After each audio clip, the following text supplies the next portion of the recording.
ಗಂಗಣಪತಯೇ ನಮಃ. ಶ್ರೀ ಗುರುಭ್ಯೋ ನಮಃ.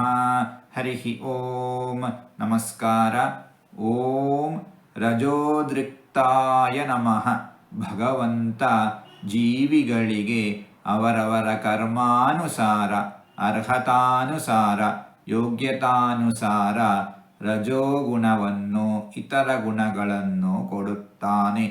ಭಗವಂತ ತ್ರಿಗುಣಗಳನ್ನು ತನ್ನ ವಶದಲ್ಲಿ ಇಟ್ಟುಕೊಂಡಿದ್ದಾನೆ.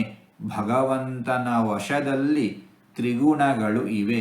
ತ್ರಿಗುಣಗಳ ವಶದಲ್ಲಿ ಭಗವಂತನು ಇಲ್ಲ. ಇಂತಹ ಭಗವಂತನನ್ನು ರಜೋದ್ರಿಕ್ತಾಯ ನಮಃ ಎಂಬುದಾಗಿ ವಿದ್ವಾಂಸರು ವರ್ಣಿಸುತ್ತಾ ಇದ್ದಾರೆ. ಹೀಗೆ 4 ತೊದಲು ಮಾತುಗಳನ್ನು ಆಡಿದ್ದೇನೆ.